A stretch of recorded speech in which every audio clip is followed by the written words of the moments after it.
Welcome to Haven't Seen It, a movie podcast hosted by Tim Sestito and Tommy Tevenet. One of these hosts hasn't seen the movie, and they're going to talk about it. Expect great insight. Tim's really testing my commitment to the podcast by making me watch The Godfather. Witty banter. I like RoboCop shooting dicks, I guess. And lots of laughs. Haven't Seen It. Available on Apple, Spotify, and all other major podcast platforms.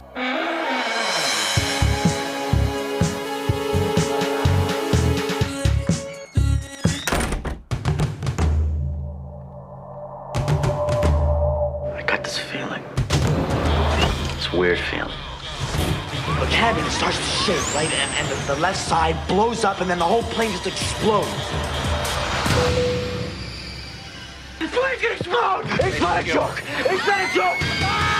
We get thrown off the plane all because Brownie has a bad dream? I saw it. The plane! It's gonna blow up! It's gonna blow up! Welcome to the latest episode of the podcast That Wouldn't Die. I'm your host, Kevin. With me, as always, Aaron.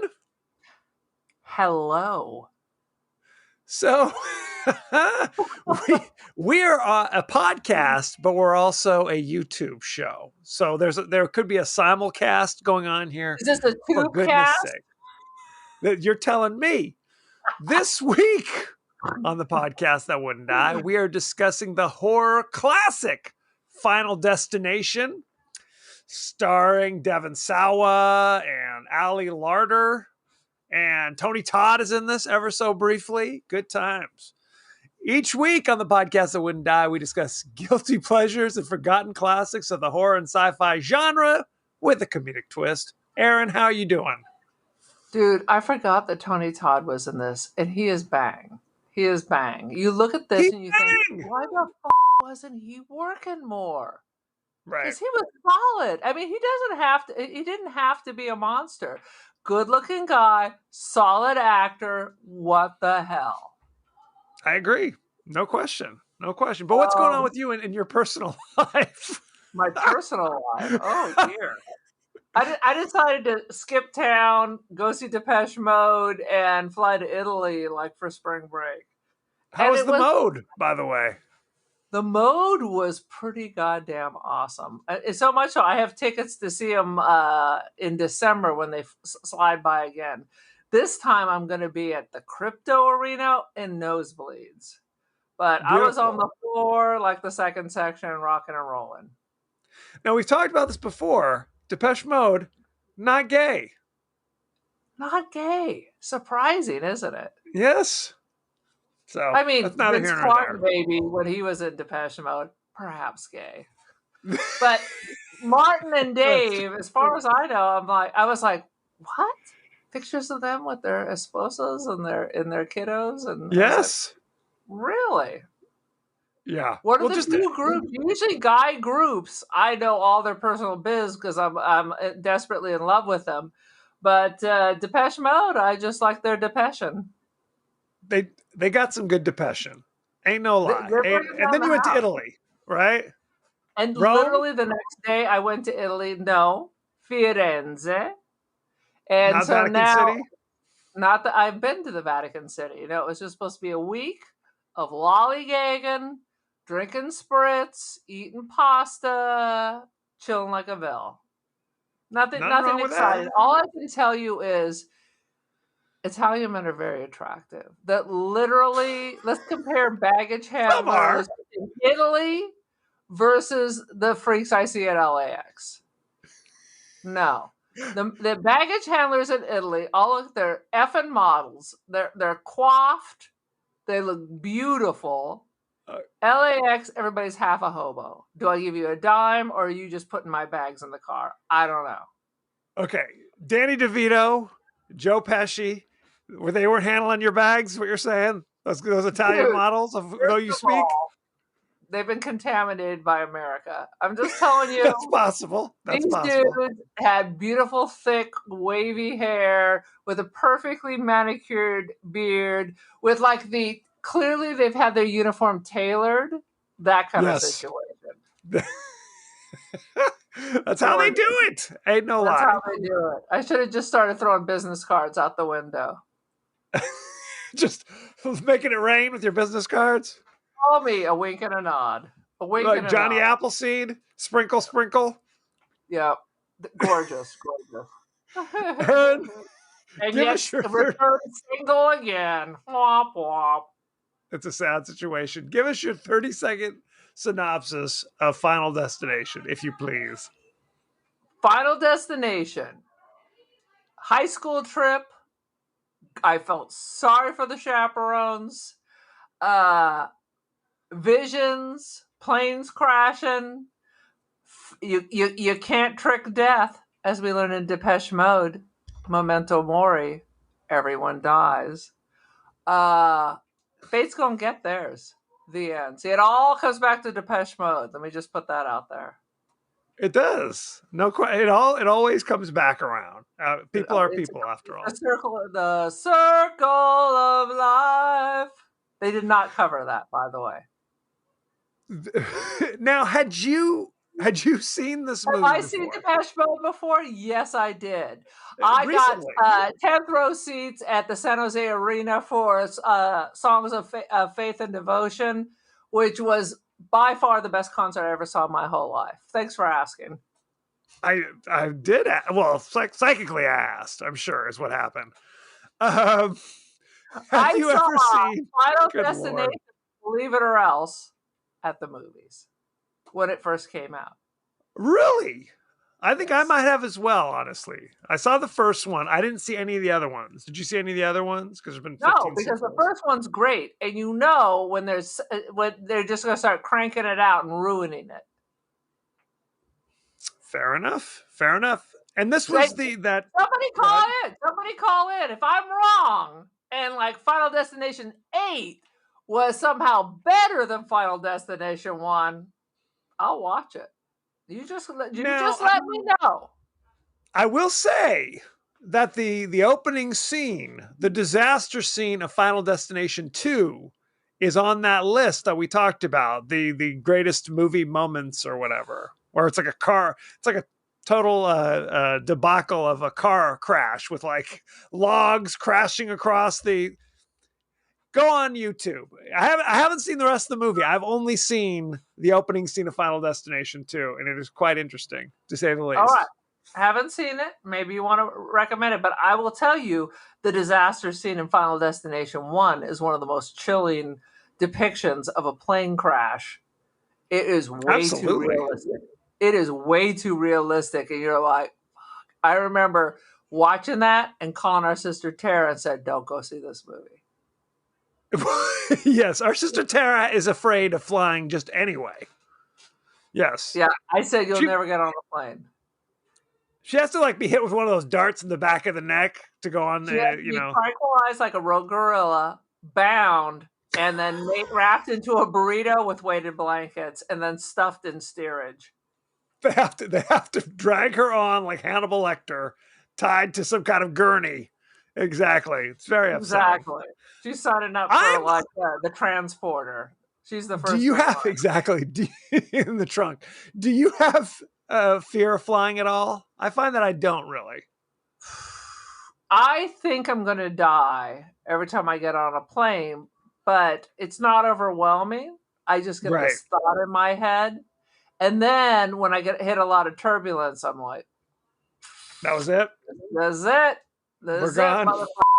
I was on one of my flights to San Francisco. First of all, they had to de-ice the wings.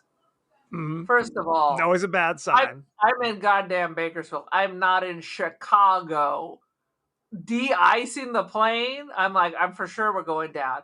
It was one of those things where it's the side-by-side flips and dropping. Where like every 2 minutes, I'm like being cool. I didn't cry. I was getting a little nauseous. But every time it would fling me, I'd have the arm that goes out to grab the seat in front of me with the white knuckles. And then I'd put it down. So when that happened, like that, I hate it. When I got on my flight to go to Italy, I was like, I'm getting too old for these 12-hour flights. But then once you get there, you're like, la-di-da. Survive. Let me ask you this. You do a lot of international flying. Here's my Yeah. question to you. Do you recline your seat? I absolutely recline my seat, but I try to be cool. When I used to fly coach, I try to be cool. But what does that The mean? What does being cool mean? Not recline it all the way. It really depends on the airline, because I have been in ones where the entertainment and the food tray are on the Yeah. seat in front of you, right? Right. So when you recline, not only is it difficult for them to watch the movie or eat, no one can also get out. I have literally watched a girl on the window seat, and this is a 3-row, stand up in her seat and walk across the armrests to get out to go to the bathroom, because it's jungle time in economy. It's not the Yeah, it's people's true. fault. You treat people like animals, they become animals. They become how you treat them. Absolutely. Because I will tell you, there's more leg room in these short flights than there is in international, because they want to squeeze the last drop of blood. So often when I fly to Europe, there's a long flight, there's like an 11-hour flight followed by like a 2 or 3 hour flight. The 2 or 3 hour flight, I don't have to book extra leg room because there's plenty of leg room. Like when even domestically, like when I fly to San Francisco, 45-minute flight, I can sit in the window, I can cross my legs.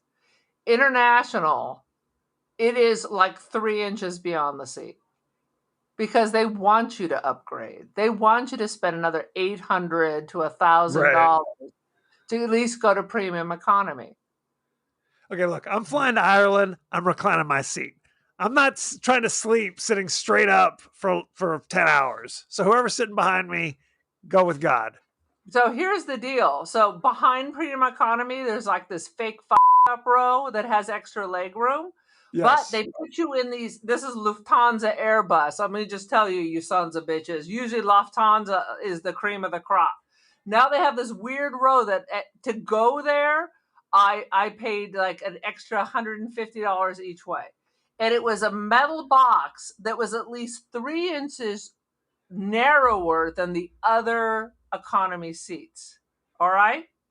Not only that, is now an economy on Lufthansa, the entertainment is not on the seat in front of you. It is this thing you pull up out of your armrest the size of a small tablet. Tiny.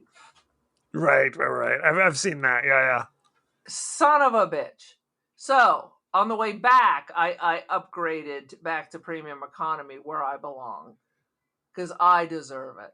But up where we belong. I was so furious because I used to always fly Lufthansa. It just kept getting expensive. So I was thrilled to fly Lufthansa this time.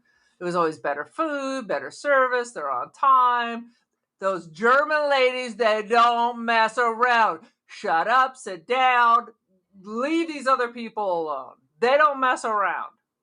We're 20 minutes into this podcast talking about the perils of flying. Wolf of Wall Street, where they got the duct tape out, that was a Lufthansa flight. They're going to duct tape your ass down. You get crazy. So why don't we jump in? Let me just why don't we get started on the show here? Final Destination. Let me give you guys one more comment.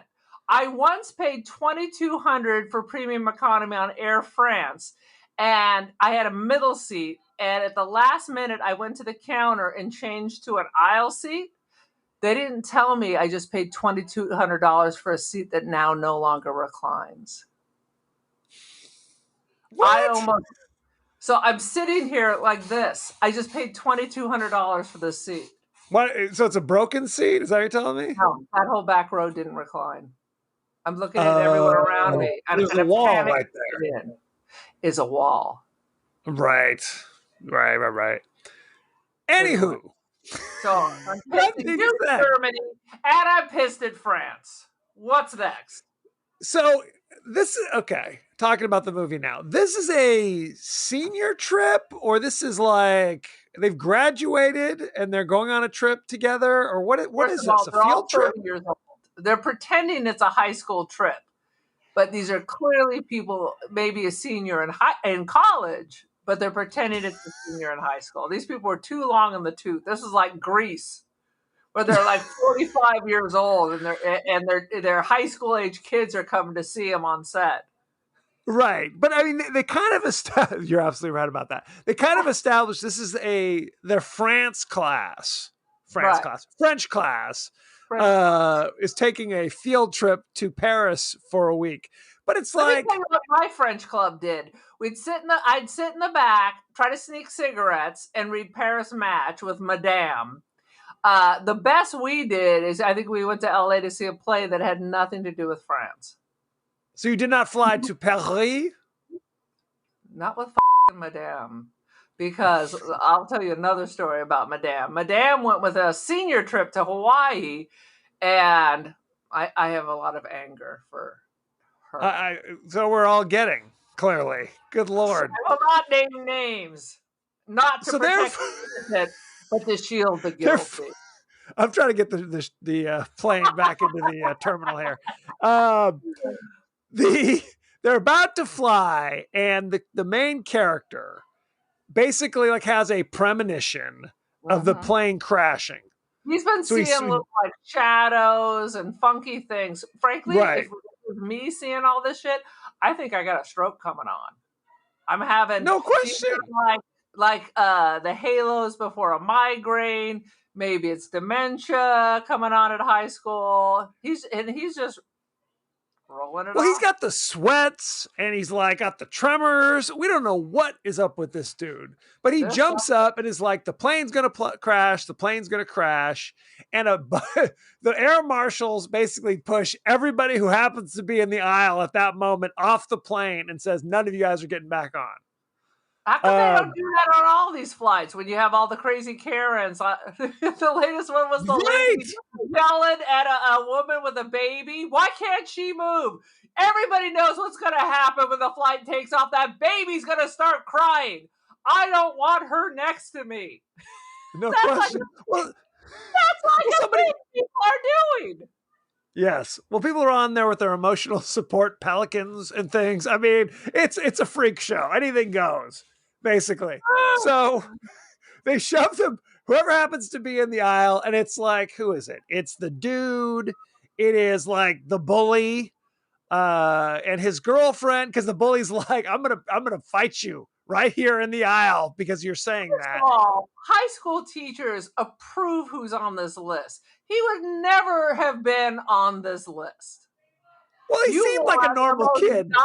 No, he's got a hair trigger. He's clearly been before. You take the most docile children. All this, you're taking people's children out of the country. You don't need people that are going to be making people pregnant or getting arrested in a foreign country. You're not taking Spider Joe. He was literally John Travolta from Carrie. That is, absolutely he is. No question. So he's pushed off. His girlfriend's pushed off.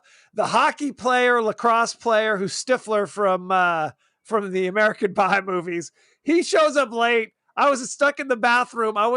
He gets thrown off for no reason. Allie Larder with brown hair gets kicked off. You're right. She doesn't get kicked off. She just is like, if somebody jumps up and says the plane's going to crash, smartly, I am also going to leave.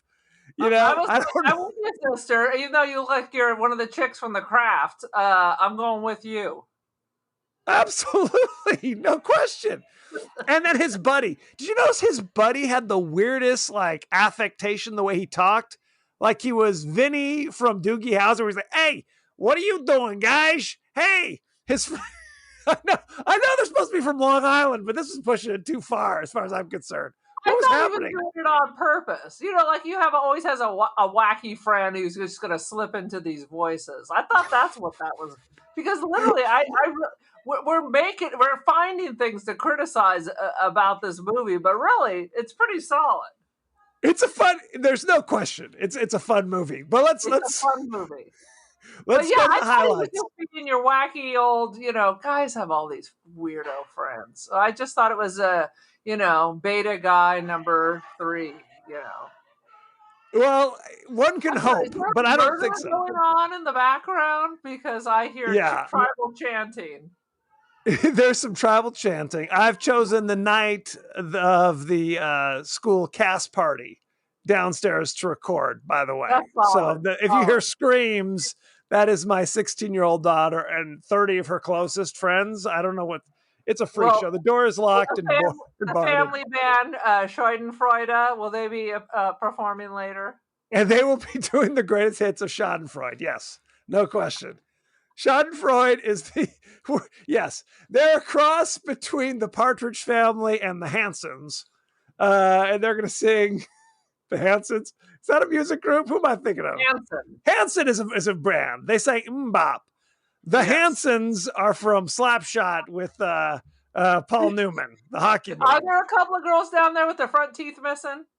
It's possible. Is that an affectation? I had them removed on purpose. Basically. So, okay. Let's go to the highlights. What do you got, Aaron? You can go first. Number 1 highlight is when the plane explodes. It is the nightmare that you absolutely think.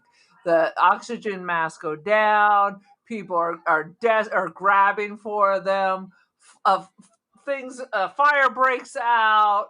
Things are ripping out. It is exactly what you thought. It is chilling. People getting sucked out into space.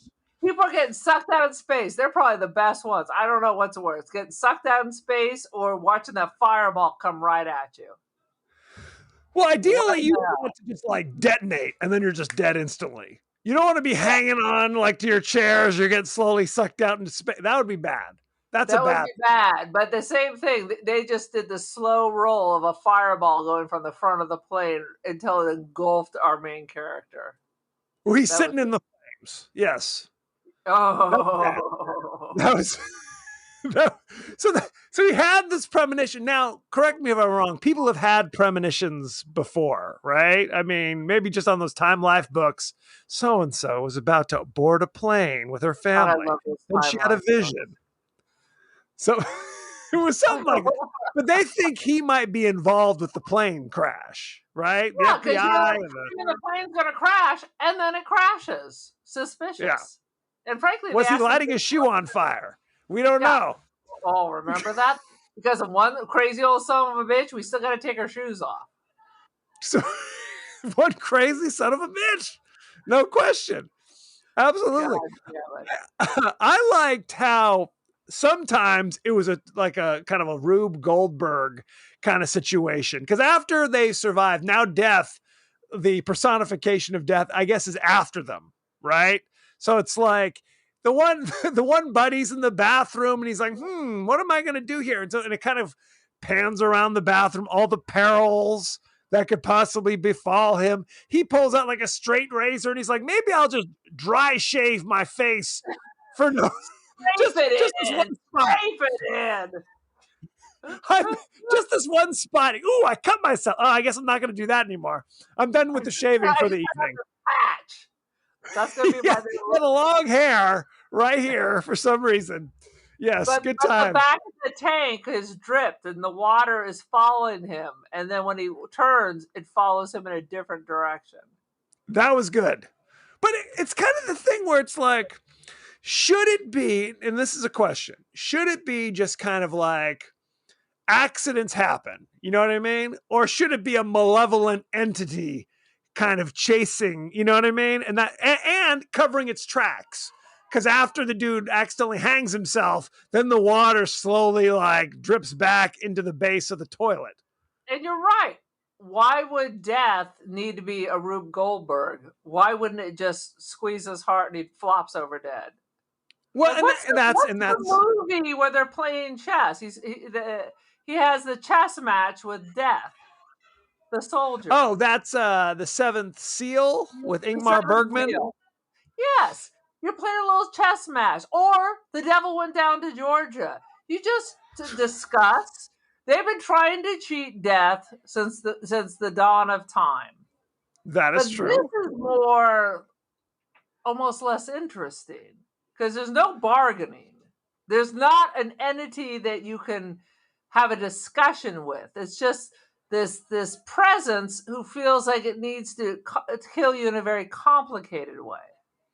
Well, the first person is like totally unawares. His buddy's just like, I don't know what's coming.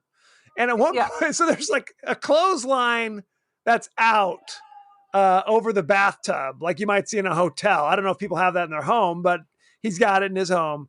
And he slips on the water. My last hotel had that. Maybe it was a Final Destination. In Italy, there was one. Ooh, that's what happens. That's what happens. But he slips in the water. His head goes down onto the clothesline, which pulls from the wall and then swings around like 5 times. And now he's being hung. He's sitting there hung. He's like, because he's in the bathtub. And I guess, I don't know, he squeezed some conditioner or something with his ass when he went over. Now he can't do anything. He can put his hands on the edge of the toilet and not hang himself, but it does not occur to him to do so. So he slowly hangs over the course of 5 minutes. Very sad. His poor family thinks it's a case of autoerotic. They did talk about that. They mentioned is like he went like in excess. No, they did not know. That was the deleted scenes. So then the next person to go is the teacher who's like, you scare the hell out of me, get away from me, essentially. And that's when it comes back to John Denver, Rocky Mountain High is the anthem of death, essentially. So it's there it is. Oh, someone just gave me this right before we decided to do it. So now, why does he look like Cousin Oliver in that picture, by the way? Can you answer that question? Because we used to not say he looks like Cousin Oliver. We used to say, who's this little tiny John Denver? With the bowl cut. You used to have this haircut, my brother. This used to be you. Yes. In 1978, before I was able to actually have agency in my life, first of all, I had hair. That's number one. Number two, I had the full bowl.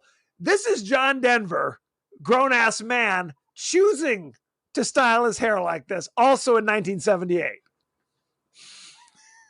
Dude, it was sweeping the nation. Songs. I believe there's a John Denver song on the Kevin engagement mixtape. Was it Annie's song on there? Annie's song is my wedding song. Oh, is that your wedding song? Yeah, absolutely it is. Now, in retrospect, not the best choice because he was divorced from Annie a few years later. So very, very sad situation. Filled up his senses, but he was filling his belly with a little bit too much of the. You fill up my senses with the. Once he got rid of his glasses and went with the contacts, it was all downhill from there. That was it. I do love John Denver. Of course.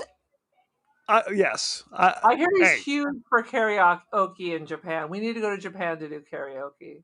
I don't have to go to Japan to do karaoke. I can find a place right here, baby. That's how I do it. It'll be Take Me Home Country Roads, right? Rocky Mountain High. Rocky Mountain High. I mean, there's Cakes on the Griddle. Life ain't nothing but a funny, funny riddle. I mean, I'm there. Yeah. Blue Ridge Mountain, shining on river. It's a good song. No question. I was particularly disturbed by this because he had died only a few years earlier in a plane crash. Right? Yeah. That seemed inappropriate. It was inappropriate and yet amazing. And yet, well, they could have done La Bamba. They could have done Leonard Skinner. I mean, it had to be the dude that died a couple years earlier. It has to be. It has to be. I can't even imagine. La Bamba, if you could recast this now, you would put La Bamba in there. It's just such a strange choice because it's such an innocent song, and now it's just this harbinger of death. And then I remember sitting at the theater and thinking, poor John Denver. There's a whole generation who will only know him because of this. I could see it rain and fire in the sky. Yes! I mean, good grief! It's perfect. It's Chef's perfect. kiss. It's perfect. Chef's kiss. So I love the teacher. There's nothing else. There's nothing else. There's nothing. I stand corrected. The You teacher. can recast actors, but you cannot change this. This is true. This is true. So she's home and she's moving out. She's like, I'm leaving town because there's too many memories. I gotta go. So she's playing John Denver, and evidently it's the extended Rocky Mountain High on repeat because it was over and over again. And again, it pans through her house. They're like, oh, there's sparks in the computer monitor. Oh, my glass. She deserved to die. She was spilling shit all in the back of her computer. Spilling vodka. She was like drinking tumblers of alcohol, slopping it everywhere she went. Yeah, it was white lightning. It was basically moonshine that she's splashing all over the place. Out of a broken, old, jacked up coffee cup. Well, she first filled it up with hot water for tea, and then I don't remember why, but she's like, oh my God, I can't drink this, and throws the hot water out, and then she pours in the frozen, icy vodka in, and that causes it to break because of the temperature change. But it also zooms in on, like, here's the butcher knives, like just butcher block teetering on the edge of the counter. Like, there's a list of like, all these horrible things that are going to occur because she looks out the window. Which one is it going to be? Which one is it going to be? Right, and it was all of them. And it was all of them. It was one thing after another. It was. This is a fun movie. This is a great movie. Yes, she spills the vodka on the monitor, which, sparks and explodes, sending like shards into her neck. She's like, I'm about to die from bleeding. And then she reaches up, pulls a rag that's on the butcher block, and then of course all the knives go right into her, and then the house blows up. She wasn't getting out of there one way or the other. She has the knife stuck in her chest, but she's still alive. So he gets up to go help, and then the chair falls and shoves it all the way through. She was not getting out of there. She was not getting out of there. Oh, no question. No question. So again, there are these first two deaths where it's like very elaborate, very elaborate. Then the third person just steps off the sidewalk, gets creamed by a bus. Boom. Well, that's getting tired. There's a lot going on. Oh, but I love the just chunks of matter flying everywhere. Everybody was just coated. Just splattered. She was a water balloon. There was nothing for the funeral. They just went around with a sponge, absorbed what they could, and that went in the casket. That was it. But that was a good moment. It was funny that it was just so abrupt, but it was shocking. It was surprising. She's just like, I'm out of here. Boom. It totally just goes up. But there was no chunks of meat. No. Well, thank goodness for that. At least. Goodness gracious. Leg or something. But that is totally. I don't know which came first, Mean Girls or this, but it was totally Mean Girls too. What came out? Well, she wasn't. She just had her boyfriend was the bully. She was okay, other than the fact that she chooses to date the mean guy. She steps off the curb, and you see her just getting. Came first? Yeah. Squished like a grape. What do you got? What are some highlights you want to mention? Question, and you don't seem to hear me. I don't hear. What is your question? My question is, which came first, Mean Girls or Final Destination? Final Destination came first. Okay, so I think Mean Girls. Yeah, I just checked. Mean Girls 2004. So I think that was perhaps an homage to Final Destination. What was an homage to Final Destination? When the mean girl in Mean Girls gets hit by the bus. She's over there, steps off the curb while yakety-yakking at the end and just goes... Oh, that's entirely possible. that could be. Down. I'm going back to the crash. So please. The crazy character from American Pie or whatever you said was eating... Stifler. Stifler was eating Whoppers, which I quite enjoy because I enjoy a malted. They're delicious. So part of that, when the crash is taking place, he spills it.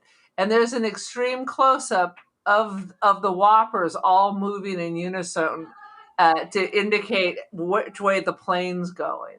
I thought that was really interesting. It's creative directing, I would say, to say the least. It shows you the chaos. I thought that was kind of interesting. I try to look around the background while a movie's going on and see what else is going on. I thought that was kind of cool. Did you notice that at one point they're like, we're not even gonna let the teachers back on to the plane? It's like, really? Clearly the teachers were not involved in this. They're just whoever happened to be getting up. You can go back. That doesn't even make any sense. And quite frankly, the plane would have taken off while this was all going on.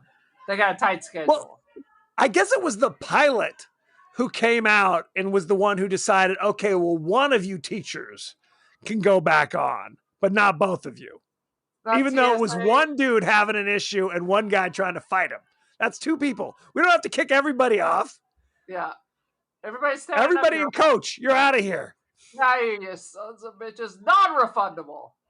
Non-refundable.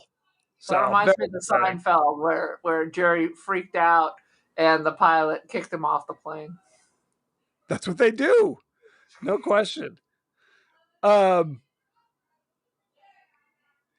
When he came back, a lot of good signs. There were owls showing up, harbingers of death. It was just good. And then you have Candyman. Yes. Candyman's working in the morgue. Well, okay. We got to talk about this scene. This is hilarious. So Devon Sawa and Ali Larter are like, oh, damn, we think Death is cleaning up his mess, like fixing his mistakes. So we're going to go break into the morgue. Why? Why were they breaking into the... They believe their friend killed himself, so they needed to look at his bloated, cold body. And do what? They aren't CSI. They are now. And I like that they know right where to go. And there's also nobody there. They can just stroll right in. I'm going to go drive down to Adventist Health right now and see if where in the morgue? I'm coming in. Absolutely. And the mortician, Tony Todd, was very welcome. Come on in. Let me, you know what? I know you're here to defile a corpse for all I know, but please step right up. And of course, he's the wise old mortician who knows all about Death's plan. He's like, I've seen a lot of death in my day. Not in scrubs, dressed in a suit. Wearing a suit, absolutely. Would you have rubber gloves on? Who's to say? He's just rooting around in there, just handling his business. That's what they do. Yes, it is. It's very disturbing. That's why they prefer to hire women to work down there, because they can't trust the men who actually want to work down there. Is that... So male morticians everywhere, we're not painting you with that broad a brush, suggesting that you're all necrophiliacs. Not all not all teachers are, but if it's a thing, there are people who are going to be attracted to that thing. Fair enough. Although Tony Todd did not mention that for being his reason for getting involved. But pull up a chair, had a whiskey, asked him about his day. So I mean, I guess they felt they needed to have kind of the wise old person who's like obviously knows all about Death's plan. And did they talk to somebody? Maybe he was Death. And that's a fan theory that Tony Todd was actually Death, like they should passing out. But why would he help them? Why wouldn't he just kill them if he was Death? I'm glad you're here. Did he really hop into the crematorium? While I have you here, let me get at you with the tools. No? Sweet Lord. He helped them because in the end, a French mime is singing John Denver. First of all, do French mimes speak? They don't just speak, they sing. Am I wrong or am I right? Didn't he have his face all painted up like Marcel Marceau? That's how they do it in France. Okay? It's much easier to be a French mime where you just talk in French accent. Rocky Mountain High. I was born in the middle. Yeah, exactly. Instead of French. Okay. We're getting ahead of Why? That's what he said. For God's sakes. I loved that when Devon Sawa runs up to discover his best friend in the world has committed suicide, he's really not that upset about it. He's just like, he's got bigger things on his mind. I guess take a minute and be upset for your friend's passing. The only one who wasn't turning his back on you, he was just like, yeah, bro, I miss you too. Dad's freaking out. When he calms down, you and I can be bros again. No, it all dead comes meat. down to this: you get what you get, and you don't throw a fit. Well, he ain't throwing any kind of fit because he's been hung. Very upsetting. What he gets. Well, what did they figure out to foil Death's plan? That if they stop you when you're about to be killed by Death, if they interrupt it in some way, then you're cool. If you can figure out what it is, how you're gonna die, then you could change it. You can't just hide from it. It's a little convoluted. It's like once you see what it is, you can maybe sidestep it, but you can't just hide from it by locking yourself. That Tony Todd says as much. Like there are signs. There's signs that if you're paying attention, you will know the signs. And he kind of figures out, Devon Sawa kind of figures out, oh, here's the order based upon where everyone was sitting on the plane that they would have died. But it was like kind of didn't make any sense because it's like he was sitting in the back, but then he changed seats. And then it's like, he was sitting right next to his buddy, but his buddy's the first to go, but he's like the eighth to go, or so. And then it made change seats. He'd agreed to change seats, but he hadn't quite gotten up yet. And then it was a little this and that. Well, and the same thing. It's like the girlfriend gets hit by the bus, but again, sitting right next to her boyfriend, who's not next for some reason. So that made no GD sense at all. The order. It's one of these situations where it's best not to put too keen an eye on this. We're not solving cancer. That's exactly right. If you just take his word for it, it's fine. It's fine. Take his word for it. It's absolutely true. One thing I did pick up on is the female teacher. What's her name? They all had names of like famous horror. Val Lewton, right? Her name was Val Lewton. I was like, Val Lewton? I was like, what? He wrote all those old Curse of the Cat people and right. All those. So I guess that's the only one I picked up on, so I must be slow. Who are the rest of them? And that's like literally just the full name of the the guy who wrote all that stuff back in the 40s or whatever it was. It was like we're being flagrant. All the old classics. Right. When we talk about the cast, we'll remember what the other names are because they're not leaping to my mind as we're sitting here. But yes, I know. I did notice that. That was interesting. If you're someone who's into old horror movies, the name Val Lewton should pop into your mind. He was Curse of the Cat people. It was like was it the White Zombie? I don't know. There's a ton of them. Right. Yeah. I'll look it up. But you're absolutely right. There were those moments, and we've watched a few movies like that. Like when we did Night of the Creeps, like half the cat. There was like Raimi and Cameron and Carpenter. Like they're flagrant. Yeah. I like that. But that's fun. good because this is not a serious film. This isn't Sophie's Choice. So I'm going to drop in funny names of people who also write. I beg to differ. This is Sophie's Choice. I think we was Dostoevsky, and that's exactly. You're absolutely right, Dostoevsky. What's funny is so Ali Larter. I don't know if you're familiar with her work, but in this movie, she's kind of the gothy girl because she has brown hair. Familiar, yeah. Brown hair makes you bad. A few years earlier, if I'm remembering this correctly, she was like the hot cheerleader in Varsity Blues because she had blonde hair. Yeah. Do you think? Other than that, it's the same. Same actress delivering the same performance. They're simple creatures. They're simple creatures. It's sad. Put on a wig, dye your hair, you're a whole different person. It's a whole different. It's like She's All That, where all you have to do is take off their glasses and like, whoa, now you're a model. How'd that happen? Whoa, hang on. It's like Clark Kent. Right. It's the exact same thing. Sweet I Jesus. plucked your Unibomb, put on some lip gloss. Whoa! Whoa! Hey, good looking. What you got cooking?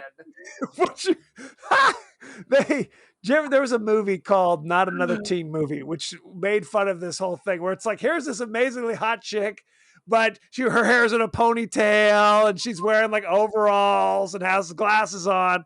And the moment they take off the glasses and the ponytail, it's like, oh damn, I didn't see this before. It's like, come on. That's how they do it. I gotta say, as a woman, those overalls are a killer to pull off. If you look, here's the cold hard. If you're hot, you can literally just roll out of bed. It don't matter. It's a sad situation. Anywho, speaking of overalls, I just watched Crazy Margot Robbie in that god-awful Babylon, where she is literally wearing overalls with no top underneath, but magically never a nip slip occurs. Oh, well, then now I have to tune in. That was a movie I was gonna pass by, but now that you mention it, I have been meaning to see that. Babylon is Singing in the Rain if you want to go dark. Oh, they're gonna say if it sucked. No, and it sucks. And they reference Singing in the Rain multiple times. It's basically the story if there were orgies at the beginning. Again, you're kind of selling this movie. I'm not going to lie. I literally watched it because I was on a 12-hour flight and I knew it was 3 hours and 8 minutes long. Oh, good Lord. Yeah. Anywho, do you have any other notes that we can talk about here? Sweet Jesus. Death has a new design. Stab neck, sound behind. Ow, bad luck. You'll never take the fighter. Yeah, no, now I got nothing. I did like the end. We talked about the singing mime, where it's like, hey, we beat death for 6 months. 6 months, everything's cool. 6 months, everything's cool. We literally flew from Long Island to Paris. Everything's cool, but now we're here drinking cappuccinos, and now we're dropping dead. Giving the finger to death. First of all, it's only been 6 months. You ready to hop back on that plane? I'm never flying again. Go to Paris? No. Right. Next time I go to Paris, it'll be on the Queen Elizabeth II, or I'll be looking at it on Netflix. Nah. Come on. No. They must be out their damn mind. Is that crazy? That's why kids are dumb, because they have no sense of anything. This is why it's a wonder that the human race doesn't perish, because teenagers are idiots. Well, basically, but it's also, I guess we're supposed to think like you're never free, because then basically the cycle starts over again for these three people over and over. Because it was basically like, what was it? The bully's now his best friend and pushes him out of the way of the sign swinging by. Oh, thank goodness. But wait a minute, who's next? And it swings back, crunk. And that's the end of that dude. Credits. So it was good. I enjoyed it. I was like, as soon as I saw like someone with a guitar in the back, I was like, a mime. It was a mime, as they do. I don't even know if this is true, but in my mind, he had a white face with like triangles and like little black tears, like it was baskets. Was he doing air guitar, or did he actually have a guitar in his hands? He may have had a ukulele, in my mind. Oh, sweet. He had a was it Tiny Tim? He had the striped shirt, and he was dressed like so, and it was a ukulele, and he was. I think you're high. I don't believe any of that is true. But okay, that's neither here nor there. Find a clip of it and send it to Crazy Uncle Kevin. Do not. By the way, shall we go behind the scenes? Please. Okay. Who decided it should be John Denver? Because I want to send them a Christmas card. Absolutely. The story was originally going to be an episode for the X-Files, which was inspired by another movie from 1984 called Soul Survivor. And in that, the movie... Kiss the Day don't understand X-Files. X-Files was, before you could record, was don't miss effing TV. X-Files was amazing. We should go back. Right, no question.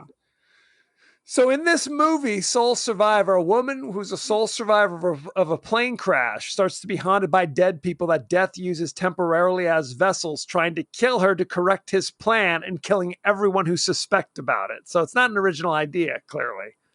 Very upsetting. That's awesome, though. But why can't Death just kill you outright? Why does it need a vessel? You could have an aneurysm or something, right? It happens. Seriously. It happens every day. In the opening scene, Devon Sawa, who plays Alex, was supposed to pretend to be asleep, and he actually fell asleep for real for 4 hours. So there you go. I do love a good nap. The exterior of Ms. Luton's house was built in 5 days. I'm a little slow processing. I had a beer after work. So he's on set for 4 hours, just snoring away. What's everybody else doing? Are they also napping? No, because he was in the back of the plane pretending to be asleep while other things are happening. There's other things happening on the plane. The scenes. And he's back there snortling away. Snortling? Well, believe it or not, if you've ever been on an actual movie set, it's freaking boring. It is ridiculously boring because they're either setting up the shot for hours or they're doing the exact same scene over and over and over again for hours. That's what I It is truly Final Destination. The exterior of Miss Luton's house was built in 5 days, and the residents of Vancouver didn't want the filmmakers to blow it up because they thought it was a nice house, even though not a house. Very upsetting. Why do they have to the shot. They can't just take it apart. Oh, because for the scene. See, I'm already. They did not blow it up for fun. It's because in the course of the movie, the house blows up. They were just like, it's easier for us just to blow it up rather than take it down. Good times. I've already lost. I stopped tracking what we were even discussing anymore. Clearly. The shot of Alex's bedside clock at the beginning of the movie, which fades from 1 a.m. to 1:80, which was the name of the flight, took 5 days to get correct. Good Lord. Let's see. Much of the news footage shown is actual footage from the July 1996 explosion and crash of TWA Flight 800 off Long Island, New York. So an actual flight where the plane exploded and crashed. Good Lord. Yeah. Very upsetting. Let's see. We talked about that the music played throughout the film was by John Denver, a musician who died in a plane crash a couple years before the film was made. So there you go. Alex's buddy, Todd, his name is spelled with 1 D instead of the traditional spelling of 2. In German, Todd with 1 D means death. Dude, I have some Todd shoes. They're from Italy. So I'm wearing death shoes? Or maybe they're spelled with D's. I think we know that. The original casting choices for Alex and Clear. By the way, Ali Larter's character in this movie, her name is Clear Waters. Why? I don't know why. Anyway. Todd's TOD''S. Yep. Let me see. So Alex and Claire, they originally wanted it to be played by Tobey Maguire, my old classmate, and Kirsten Dunst. But Tobey Maguire, who was also in way. Babylon as some kind of opium addict. He looks disturbing. Okay. Okay. We talked about this briefly. Most characters in the film are named after filmmakers or stars from black and white horror films. Are you ready? All right, lay it on me. Where's the list? Terry Chaney was named after Lon Chaney. Todd Wagner after Wait a minute. director Val George Lutnick, Wagner. Val Lutnick, so we're back to just throwing in a last name there. Yes, that is correct. Continue Alex on. Browning was named after Todd Browning. Todd Browning. who- One of us. Absolutely. And Todd Browning spells his name Todd with one D. So there you go. It all comes together. Larry Murnau, after director F.W. Murnau, who directed Nosferatu. Okay. Agent Shrek, after Max Shrek, who starred in Nosferatu. Yes. Blake Dreyer, she's one of the hot girls who gets blown up. She has like 2 lines. Was named after Carl Theodor Dreyer, who directed Vampire in 1932. All right. Howard Siegel, after director Don Siegel, who directed Invasion of the Body Snatchers, the original. Billy Hitchcock, after Alfred Hitchcock. And Valerie Luton, after horror film producer Val Luton. So there you go. So Val Luton, let me look that up really quickly. So Val Luton, what was he famous for? He is known for The Body Snatcher, Cat People, I Walked with a Zombie, and many others. So there you go. All classics. And All I think classics. He was a director too.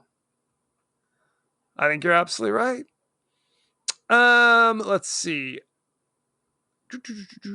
The original title was going to just be like Flight 180, which people decided not a good title. So let's change it to Final Destination, which makes a hell of a lot more sense. And is more interesting, I would say, to say the least. Good times. I Walked with a Zombie and Isle of the Dead also, and The Curse of the Cat People. And Curse of the Cat. So there was Cat People, and then there was Curse of the Cat People. So there was 2 different things. Shall we talk about the cast and crew? First, that was 42. Curse of the Cat People was 44. And then there was Bedlam with Boris Karloff, 46. There you go. Let's see. Director was James Wong. Oh, you yeah. know him. He's got a lot of stuff that we like. He directed episodes of The X-Files. He directed the movie The One. He directed episodes of Space Above and Beyond. Good stuff. So am I wrong? Apparently he didn't do anything we like. Except for the X-Files. I mean, if you like The X-Files. Oh. Let's talk about the cast. Willard, the remake with Crispin Glover. How did you skip that?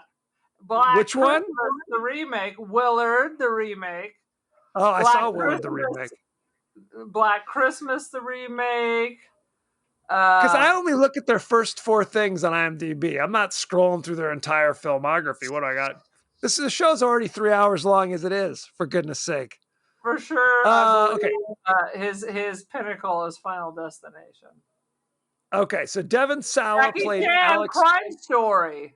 There you go. You did old Jackie Chan. Good stuff. All right. Let's see. Devon Sawa played Alex, the main character. You know him from Final Destination, Idle Hands, Now and Then, Casper. He had Devon Sawa had a couple things there for a couple years. A couple things going on. Let me see who else we got. Ali Larder played Clear Rivers. You know her from, let's see, Final Destination, Legally Blonde, Resident Evil, The Final Chapter, something called Obsessed.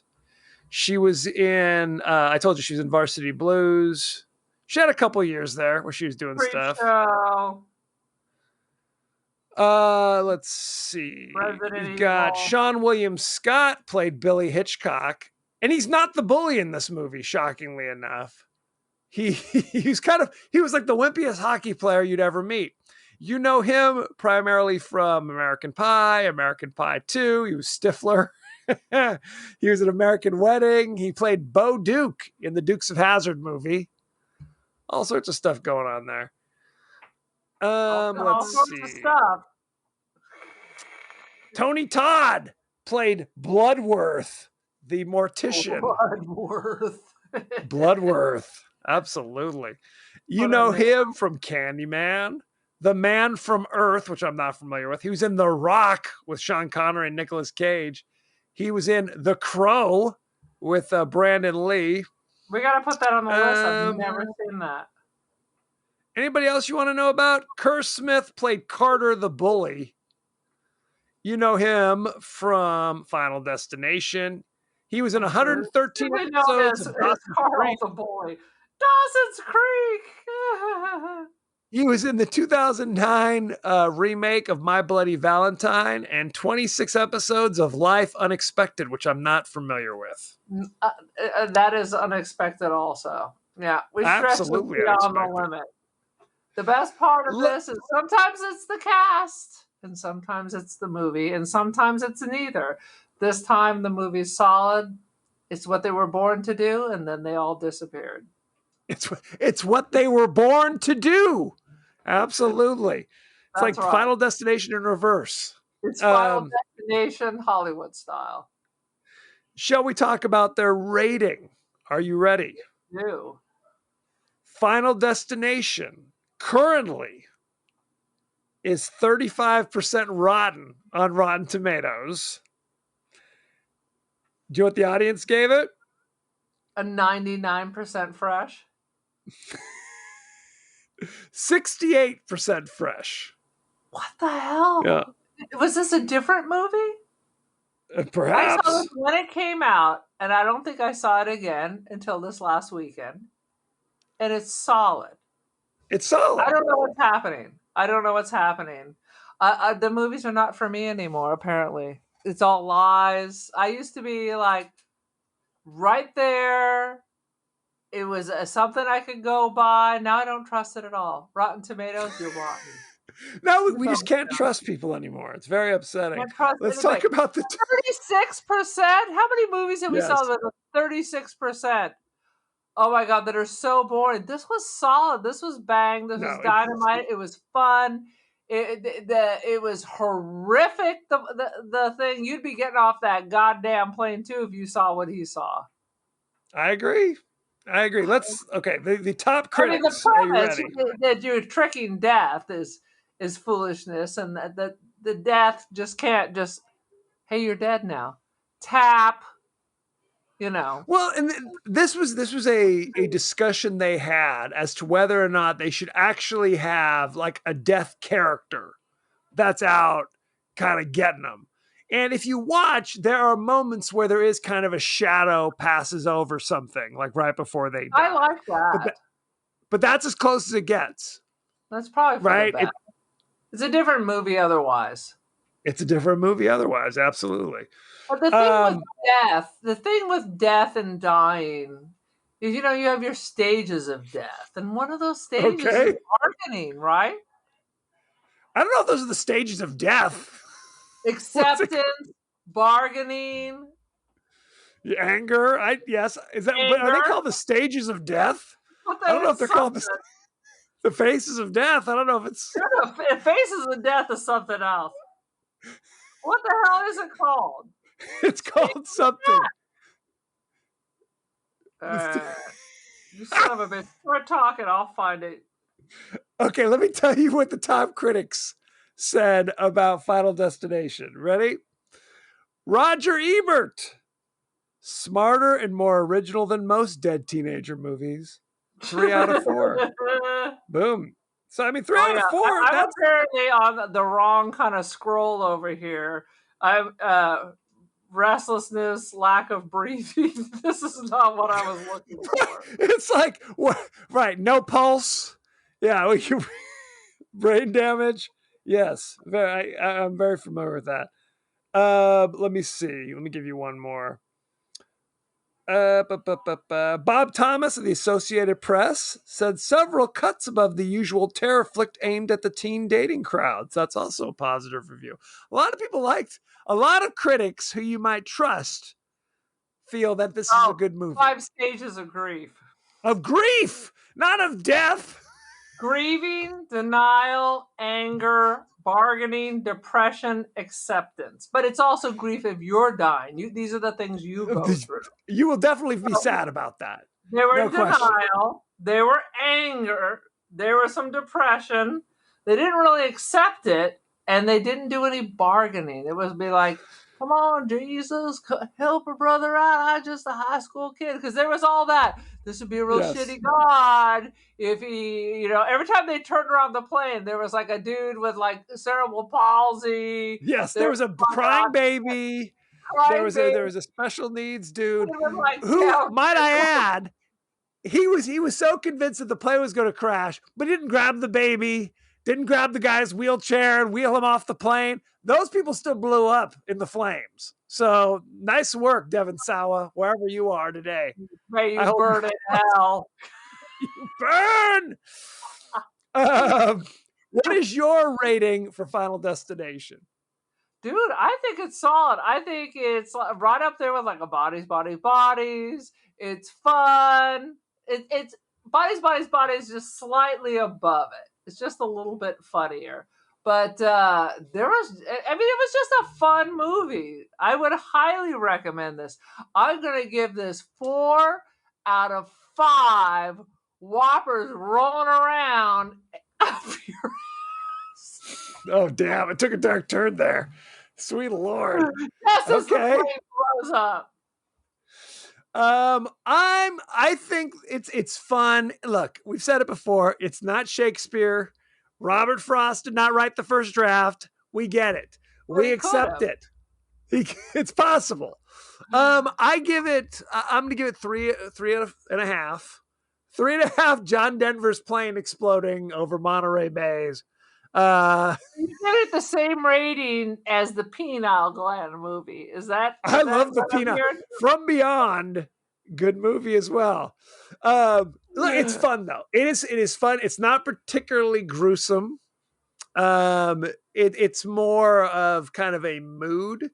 I thought we talked about this. The teenagers' reactions are often ridiculous, but that is okay.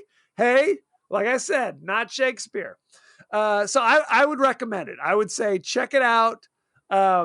It's streaming. I think it's still streaming on HBO Max. So if you haven't seen it, that's where I saw it, on HBO Max, not Tubi with the one f***ing ad over and over and over and over and over. Sweet Jesus. So thank you very much. Go to our page on Twitter at TPodcastTWDie. Go to our page on Facebook at The Podcast That Wouldn't Die. Aaron, we're on TikTok. We're on Instagram. What's going on there? Indeedly do. We're on the Ticker Talker. We are on the I'm like almost said the Instagram. We're on Put down the drink. We're on the Twit. We're on the this. We're on the that. We're not on Discord yet, Kevin. No. We're not on the Twitch. We're not doing any of that stuff. However, if you do follow, you'd be on the Discord. No thanks. If you follow us on Instagram, if you follow us on TikTok, twice a week we're posting the WTF videos. I do it for the movie that we're covering that week, and then just for fun because I enjoy doing it. I'm doing it for the Throwback Thursday video as well, and it's usually the most ridiculous scene of the movie. So absolutely, in some movies it's hard to do because some movies don't have a ridiculous scene. They're just that good. So there you have it. So check that out. Obviously, if you're watching us right now on YouTube, we're on YouTube. So you can watch us there as well. It's the exact same show, but if you watch us, you get to see our facial expressions, incredulous looks when Aaron says something, all sorts of good stuff. So it's probably better you're off the queue on Death Scroll. So that is true. Lighten the day, lighten the mood. We're a breath of spring. No question. You can also email us at The Podcast That Wouldn't Die at Gmail. We are on Apple Podcasts, Spotify, anywhere the finer podcasts are available. So don't forget to like, share, rate, and review us. We ain't no bougie podcast. For show. Aaron, tell us your personal social media stuff, for goodness sake. Before we get into this, I just got to tell you, I already bought you a blonde mustache, and I am going to buy you the blonde wig that you use for your little meme on your what the F videos. And I think we need to do a real one. Instead of doing, I don't know, whoever the hell that homie is in your little meme, we're going to dress you up and you will be the meme yourself. I don't know. We'll see. When I was in We'll see. Italy, I This bought you ain't dress up. a weird glue-on blonde mustache. The Tom Atkins mustache and blonde from Halloween 3, Season of the Witch.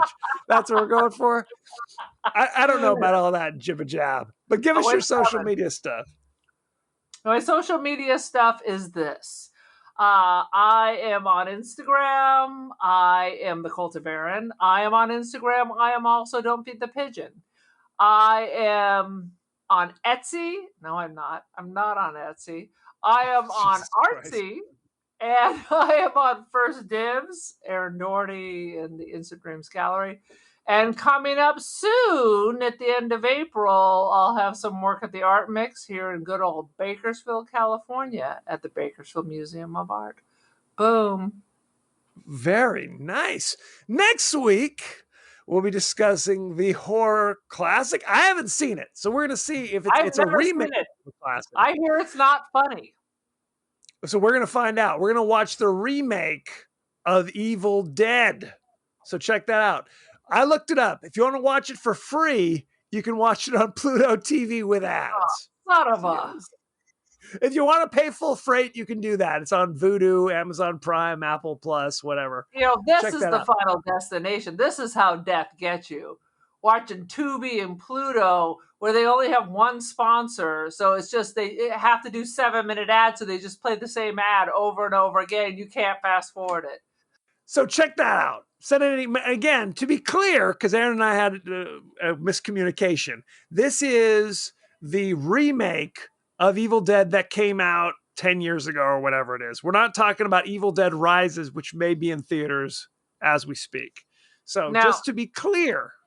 The one we're about to watch, which I'm probably going to watch as soon as we're done, not a Raimi. He produced it. He did not direct it. He produced it. His hand is in it.